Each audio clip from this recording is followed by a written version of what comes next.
I think like lifestyle inflation is a real problem, especially for the high achievers in corporate, right? Because then when you talk about not having the true freedom, like how are you having a true freedom when you say you make $10,000 a month and then you like pay 50% of that goes to your mortgage? Welcome to Ordinary to Badass. This is the podcast where we share stories and strategies to help women lead louder in rooms that were not built for them. Today, you're going to hear from Pav Lurjeet Panjang. She is the founder of layoffready.com and a powerhouse when it comes to financial resilience and burnout recovery.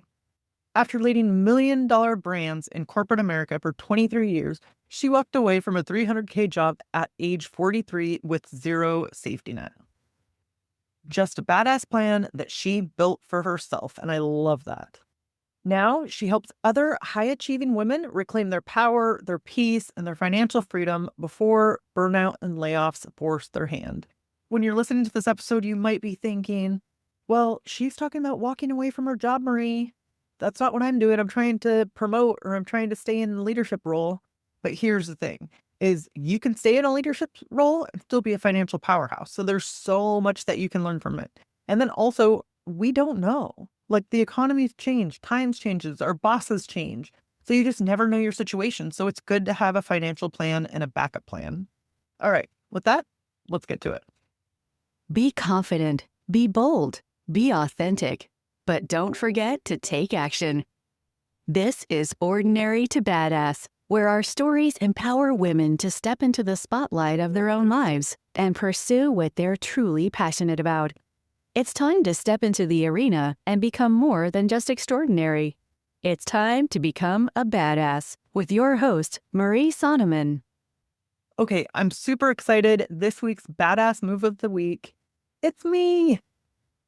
No, it's just a move that I made that made me so excited, and I had to share it with you because I negotiated a deal that wasn't even on the table. I asked for something and I got told no twice. And I still walked away with a better deal than I thought. They gave me a private deal that wasn't even publicly advertised. And here's the thing, negotiation, it isn't just for a job, for interview or the boardroom. We can use this everywhere. It's for everyday moments. Like if you need a better deal on your cable, right? Or maybe you need to have a conversation with your boss, or you have to talk to a client and you have to know how to negotiate and how to talk with people so that they can resonate. So I'm going to tell you, the first no that I got, it was polite, but very firm. The second no that I got, it seemed final. I thought, oh my gosh, there is no hope here. But here's the thing is I didn't get emotional. I didn't demand or get angry, and I didn't back down. So often when I hear no, it's just easy to be like, okay, well, that's a no. They made up their mind. And I don't realize like, no, that's just an opening statement. There's still room to bargain here.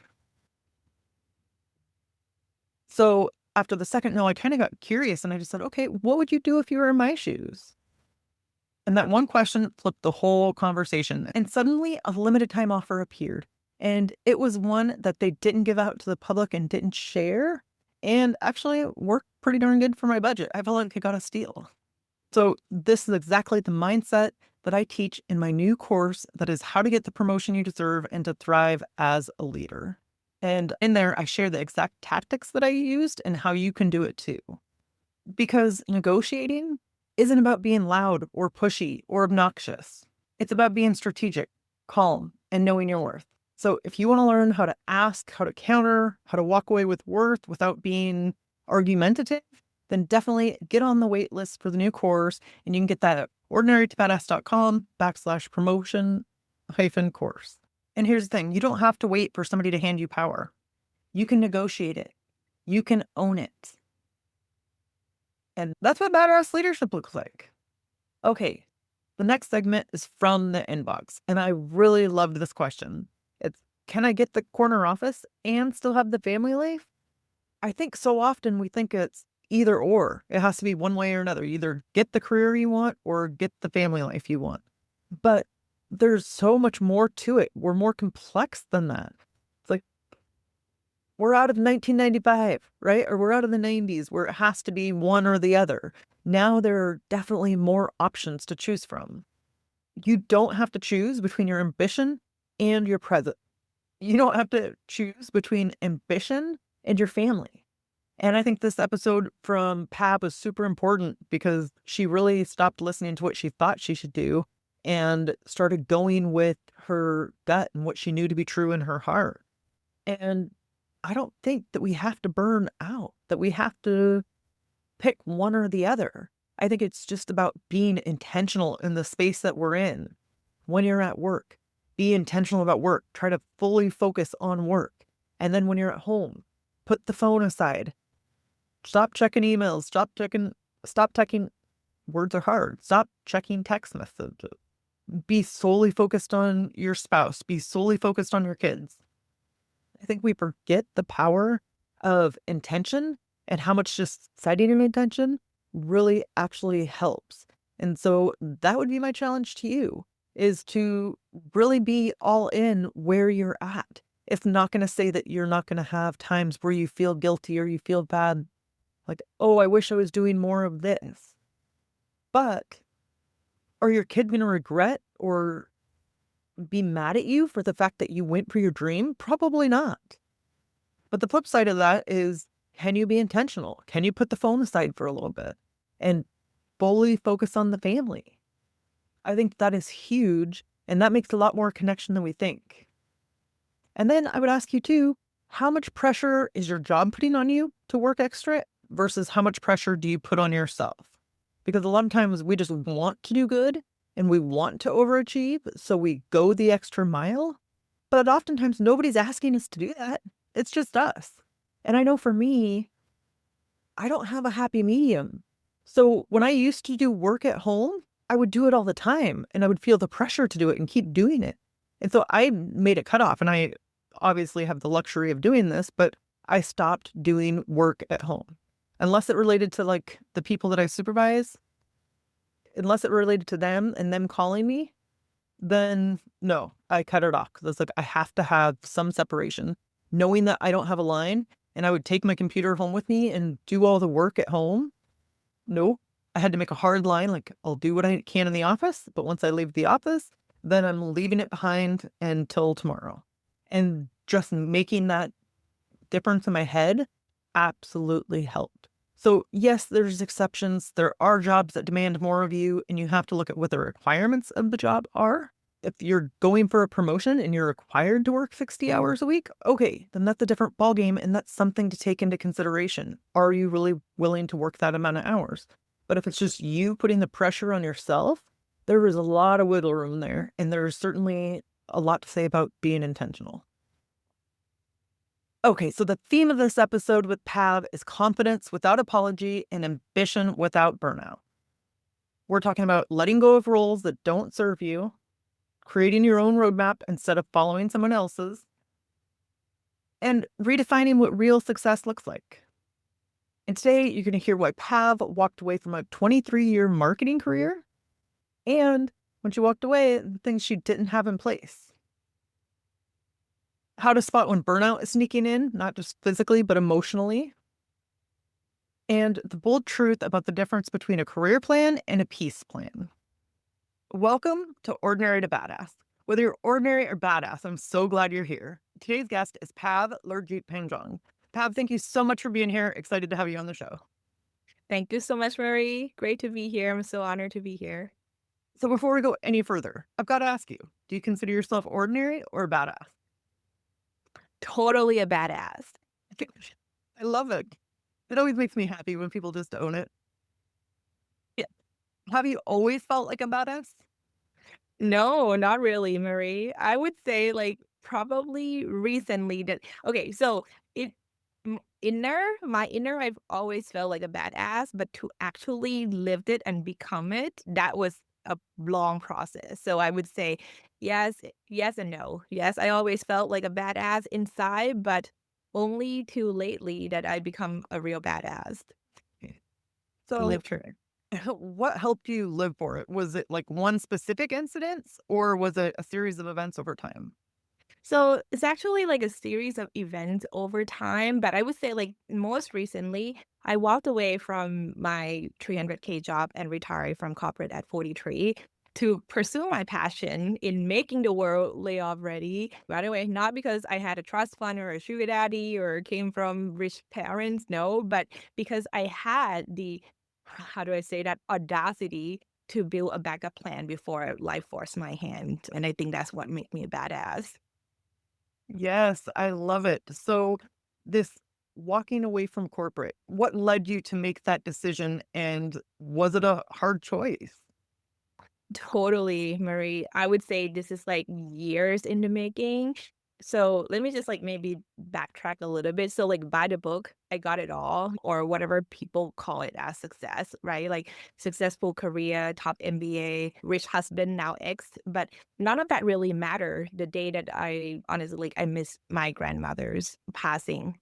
Shamelessly, I had to say, for I was just too busy working on a PowerPoint slide that I don't even remember anymore. Because to be exact, it's like slide number 37. That was when she passed away. So that's when I realized that success isn't, security unless you own the exit. And now I'm teaching high achievers to become layoff ready because I find that true peace and power come from knowing that you can actually walk away on your own terms and not lose yourself along the way. So, you said success isn't security unless you own the exit. Can you expand on that a little bit? Yeah, so this is my motto is no backup plan, no peace. And the reason I say that is because I heard so many times when people say, "Oh, yeah, you need to go all in, no backup plan, blah, blah, blah." Okay, great. Like for the past 23 years, corporate job was my plan A. It didn't really work out so well. And also, like, my marriage was my plan A too. So for me, by having a backup plan is actually, how do I say that? It's the sign of showing yourself respect, right? Because like, when you have a backup plan, it means that you have a way out if things don't work for you.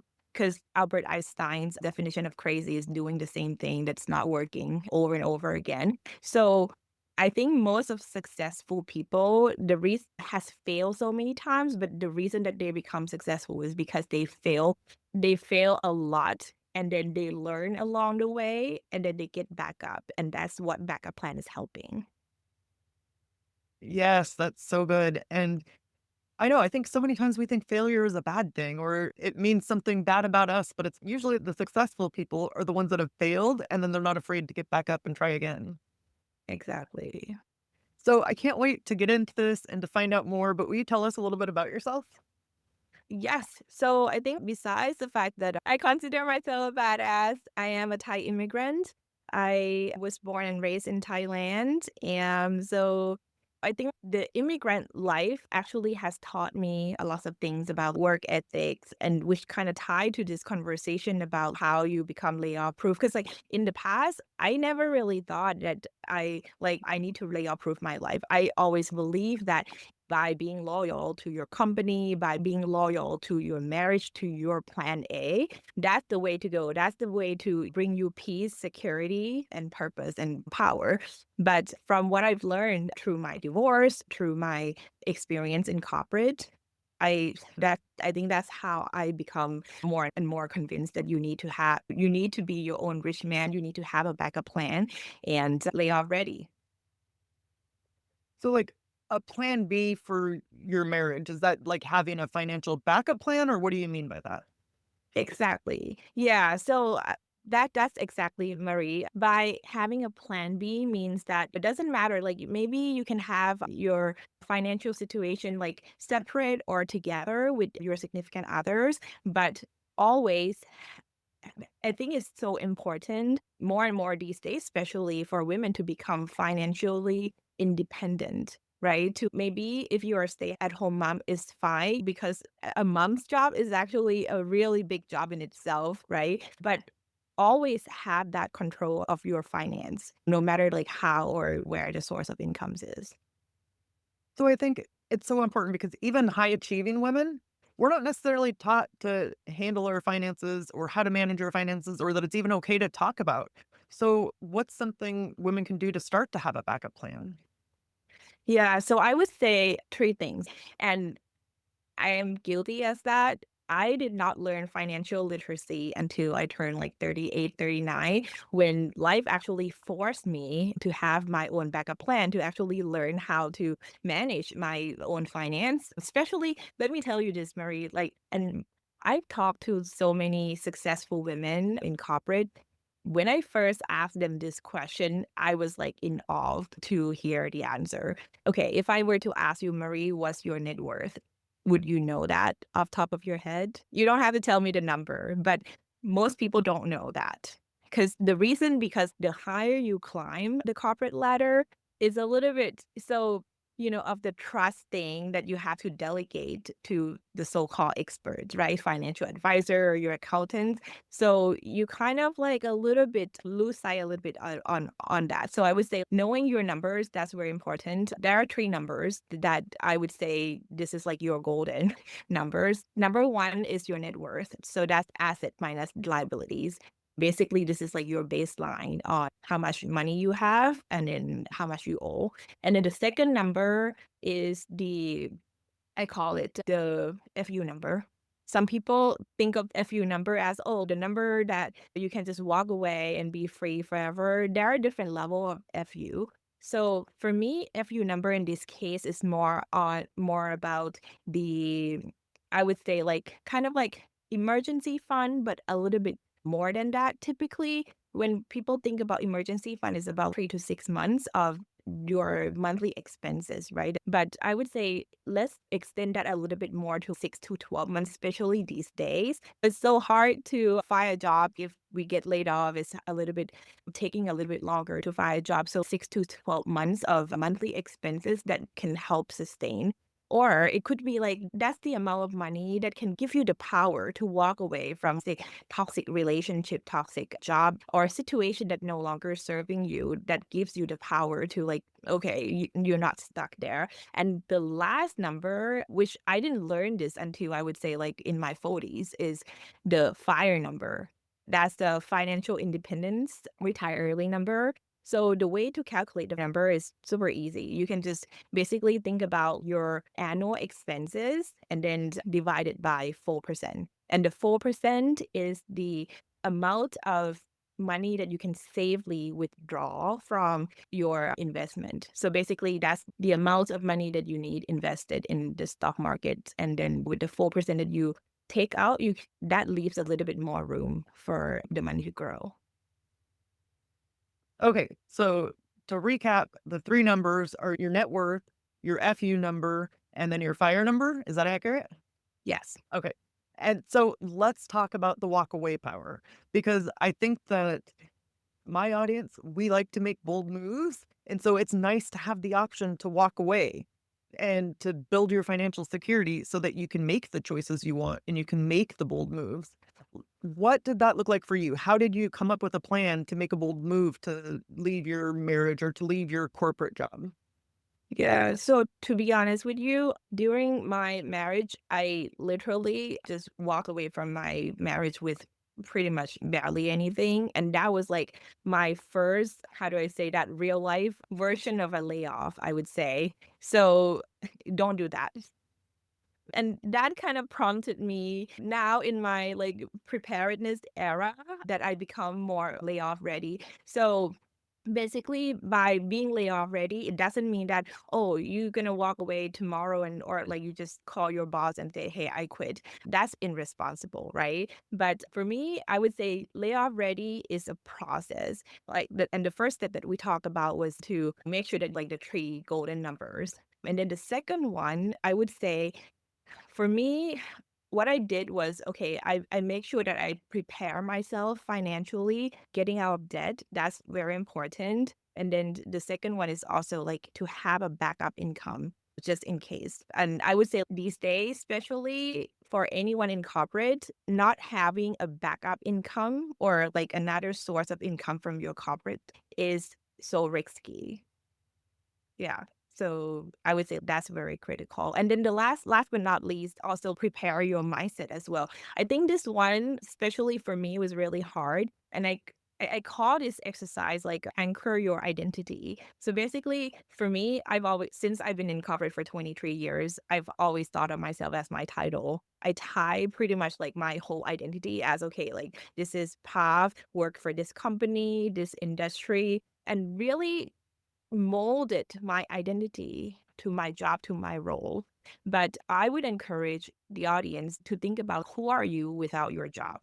Like this is basically your internal clarity reset, right? So that you don't lose yourself if, you got laid off or divorced or things happen. Many professional ties their self-worth to their titles, and losing them kind of cause a little bit like fear and panic and confusion.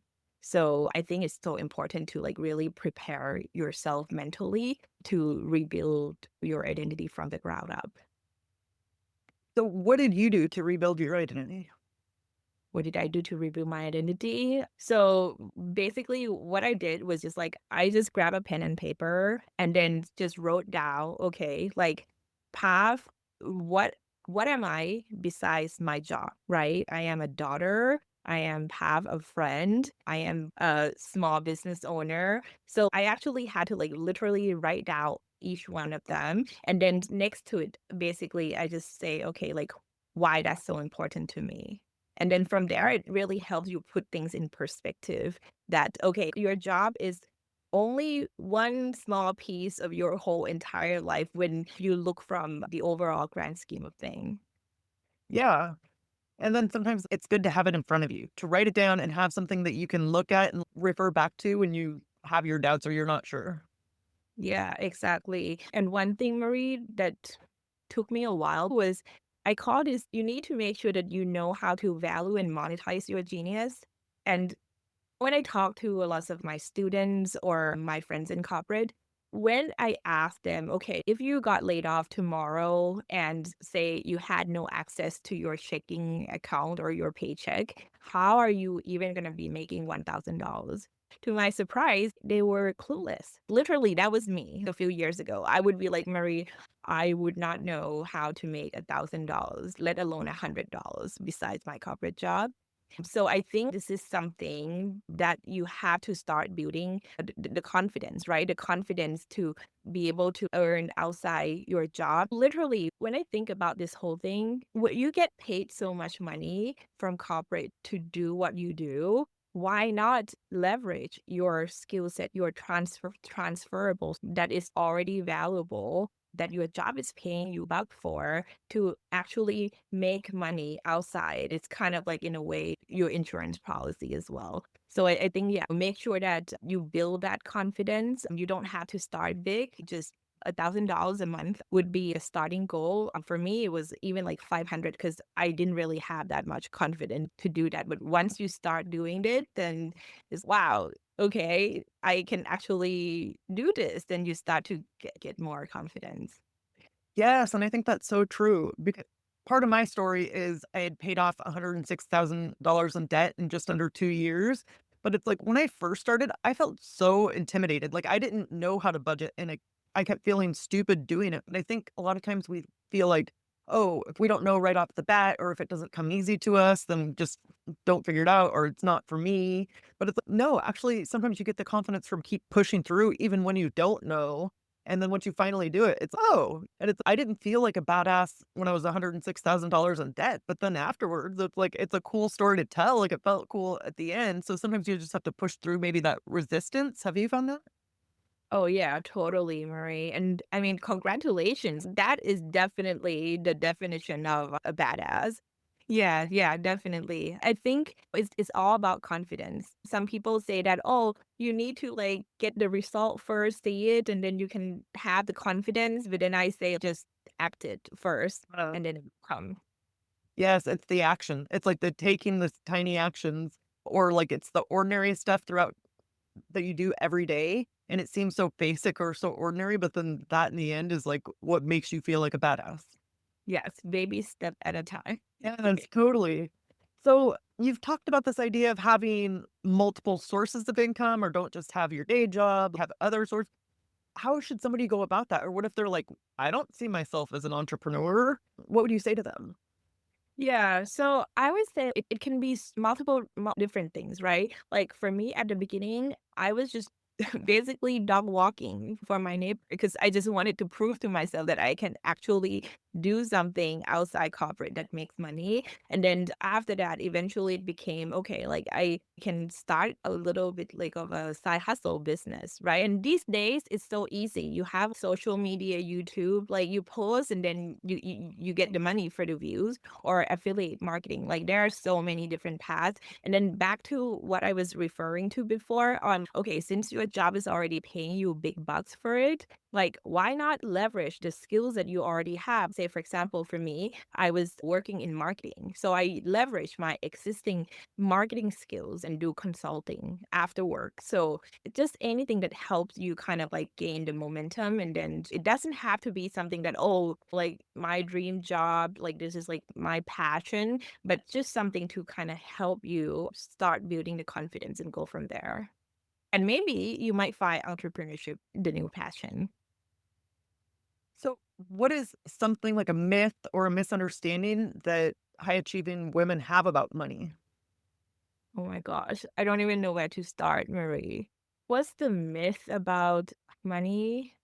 I would say number one, just kind of back to piggyback from what we just talked about, like freedom. Number one is the only way to make money and to make big money is the corporate job. I think we have all been proven wrong by so many different examples. That's number one. And then I think number two is I would say when you equate like success and money as like true happiness or true financial freedom, that's not really the real freedom. Because back to what we talk about, the real freedom is to be able to walk away from any things that is no longer serving you on your own terms. That is the true freedom. Yeah, and I also think that's a form of leadership. It's doing your own thing, not what you think you should do or what you think is the popular opinion or what everybody else is doing, but it's like choosing your own path and doing what's best for you and your life.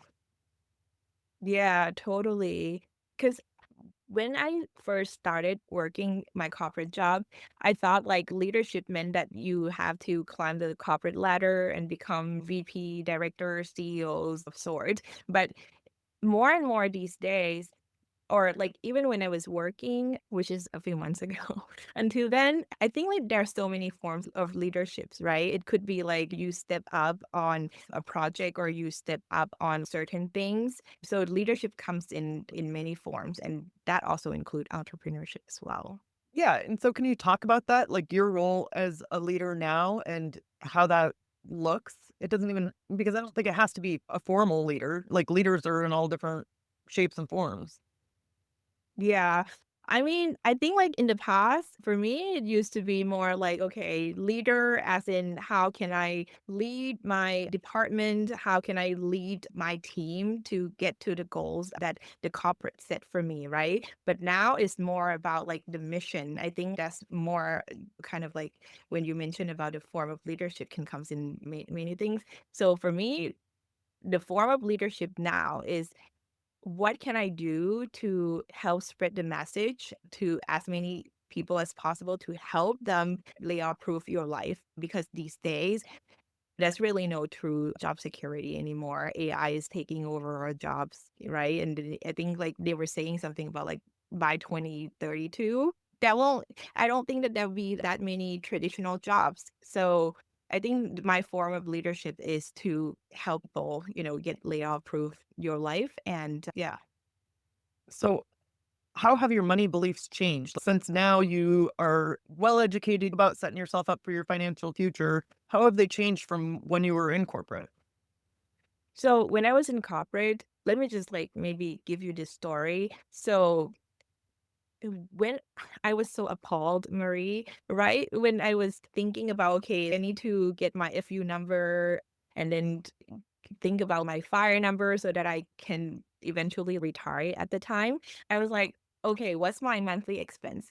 Back then, it was probably like $10,000 a month, so like a little bit over $100,000 a year, right? And it was crazy. So my belief about money at the time was that money is limited so long as I spend it within the corporate budget that I got. I believe that back then when I was in corporate, Marie, and I'm just really giving you like my raw story here that I never told anybody before. I felt so poor. I made $300,000 a year, but I felt so poor. Can you believe that? And part of this was because of lifestyle inflation. So just the fact that you make hundreds of thousands of dollars a year, it doesn't mean that you actually get to keep them because you pay through taxes and then you because of lifestyle inflation, the more you make, the more you spend because your social or like your taste in things, right, are like changing and or evolving. So when I thought about money at the time, it was like, okay, how could I stop feeling this brokenness inside? And then I started to do budgeting. And when I started doing budgeting, I'm like, oh my gosh, I'm so appalled how much money I spend on, which is like insane. $5,000 a year is crazy. So, what I learned through my process of preparing for my early retirement was that you don't really need that much money to retire. You can actually live with so much less. And through the process, I have downsized my life from $10,000 a month to now it's about $4,000 a month. And it's just been insane. And my life has changed for the better. Who needs like 20 bags? I don't, not anymore. So I think that's you can live with so much. Yes, and I think we're recording this on the 4th of July, so how fitting. But, like, there's so much freedom. Like, we think that what we should want is, like, the high income and the good job and what looks good on paper, but then in reality, if it's not making us happy, then it's time to reflect because sometimes paring down, but doing what you wanna do, that's actually the freedom. That's what makes you happy. Like, it's not a chore to live on less. It's because you're doing what you wanna do. Have you found that? Yeah, totally. I think lifestyle inflation is a real problem, especially for the high achievers in corporate, right? Because then when you talk about not having the true freedom, like how are you having a true freedom when you say you make $10,000 a month and then you like pay 50% of that goes to your mortgage or to your rent? That's not freedom. That's not richness. I would call it even like modern slavery. So for the person that is in corporate, but they love their job, they don't want to leave, but they find that they do have lifestyle inflation. Is there a step that they can take to get their finances under control? Number one thing, like budgeting. I think I emphasize so much to people on like budgeting. Like you need to first know your baseline. Without knowing your baseline, how much money is coming in, how much money is going out, how much you own, how much you owe, you have nothing. And literally, that's been my life until 38 years old when my lawyer told me that in order for you to get a divorce, you need to do your budgeting. You to have the baseline so that the judge can actually judging. So yeah, I think that's the number one step that people can take. And I'll tell you this, like budgeting seems very intimidating, but once you actually get your hands into it, it's much easier than you think. And it gives you like a lot of power. Like I know at first when I would talked about paying off that $106,000 in debt, I was so intimidated and I kept not looking at my numbers because it felt so overwhelming. But then once I actually knew and had a plan, then it was so much more encouraging, like going forward. Yeah, totally. And I can relate to your story, Marie. Okay, let me just tell you this. It took me 6 months to get divorced, as in like signing the paperwork. Mhm. And the only reason was because I refused mentally to actually touch that budget sheet that my lawyer gave me. And literally, I got everything done in one day after you have a focus work or finally prepare mentally. So you totally right. Yes.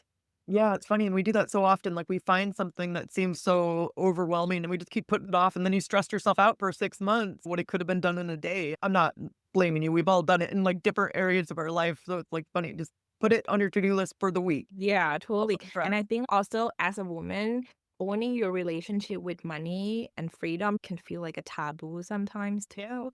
So that's at least for me, I feel like there's still like shame around wanting wealth or independence without apology. And like for me, I had to unlearn the idea that wanting more made me ungrateful or like greedy. Kind of like when you thought about, oh, I want a promotion and you go ask your boss and then you're like, oh, but what if my boss gonna think that I'm so ungrateful for the job that I have and then he might come back and say, oh, okay, you should be grateful that you keep your job today. But I think the heart of the story is that you need to know your value, you know your worth, right? And what you bring to the table. Yeah, so that's very important. Yeah. And I don't remember who it was, but there was a guest on this podcast that was like, okay, if a man can do it, I can do it. A man can go ask for that promotion without feeling ashamed or worried about what the boss is thinking about. So can you. Yeah, and you know what's so sad? I think as a woman, especially, like, back when I was trying to climb the ladder in the past when I first started working, I thought, "Okay, if you work hard and then you're gonna get promotion because somebody's gonna see it from the goodness of their heart." But, like, more and more these days, like, I was talking to one of my coworkers like, a year ago, because I wanted to nominate her for promotion. And she's like, oh, yeah, I'm due for my promotion a long time ago. I already know that. I thought that if I work hard, then they're going to promote me. I'm like, have you ever asked for a promotion? And she was like, no. Okay, that's why. Yeah. All of these different ways where we can take our power back and speak up and ask for what we actually want. Exactly. I mean, these days in this new era of PAV, I would say like you don't need to have a permission to be powerful or to be rich to be free. Like you can be your own rich man. And I think all you need to do is you need to have a plan and you need to have the courage to actually get it. Yeah. Yes, I love it. So good. So let's end with a tip to encourage women who are in the arena fighting for the life that they want. Okay. Let me think.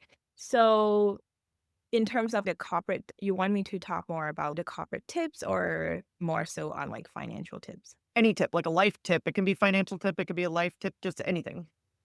Okay. I would say, okay, so what I learned through working corporate is that like when you speak numbers fluently, that is how you're gonna be thriving, especially in the male dominated rooms, because numbers don't care if you're a woman or if you're a man. For me, when I was working in corporate job, I built credibility through data, through my work. Because when others in the room like kept talking, you can become undeniable because of the data, because you already have things that back you up. So I think let's be clear though that thriving is not the same as belonging. I learned that when you are strategic, when you are politically savvy, when you are power aware without losing your femininity, like that's when you stop trying to be like one of the boys and instead you become the woman that really moved the room. So good. And how can we connect with you? Yes, you can reach me at layoffready.com. Thank you so much, Mary. And with Thank that, we'll you. end our show. Tell the Thank badass you. women out there staying in the arena, wherever you are, whatever you're doing, own it and get after it. Okay, here's the quote from Pav that was a total truth bomb, and I absolutely loved it. She said, you don't need permission to be powerful, to be rich, to be free. You can be your own rich man. So essentially, you don't need somebody else. You don't need anybody to tell you, oh, you're good enough to do this. You're good enough to be this. You just are. You can pay for things yourself. You can set up your own financial security. You don't have to have somebody else there to do it. And even if you feel like you're at the rock bottom, that's okay. Pav did it. She walked away without anything, right? And then she came up with a plan. It's like, okay, that's when she got her grit. She realized, like, oh, I can do this. This is mine. And that's why she teaches other people how to do it. And that happens so often. We get in these situations that we're like, how did I get myself here? This is so embarrassing, or I can't believe it. But yet, that becomes your story. That becomes your grit. I know when I paid off $106,000 in debt in just under 2 years, that became my story, right? And I started teaching others how to do it. When I was $106,000 in debt, I felt like crap. I felt so bad about myself. But then at the end, after I got out of that, then I felt like a badass, right? So it is possible, even if you feel like you're at the bottom right now or you're clawing to get to where you want. Guess what? you still can have the journey. You can still have the turnaround or the transformation that happens. And then it's going to feel so stinking amazing that you did it, that you climbed out of that hole. So be like Pab. Start now. Start today. You got this. Okay, the next segment is the pop culture punchline. When Pav talked about walking away from her high-paying job to protect her peace, I instantly thought of Zayn from Suits when she stepped out of her law career to choose a different path. Not because she couldn't cut it, but because she realized that success should never come at the cost of her soul. And that's the level of clarity that Pav brought. Okay, just a reminder as we're wrapping up, if you want to learn how to negotiate like a boss, to build your confidence and finally get the recognition that you deserve at work, then make sure you jump on the waitlist for how to get the promotion you deserve and to thrive as a leader. Go to ordinarytobadass.com/promotion-waitlist. Get on that waitlist today. I am so stinking excited for this course. I know that it is going to be a game changer. Okay, until next time. Keep showing up, keep speaking up, and never ever shrink for a seat at the table because you were born to build it.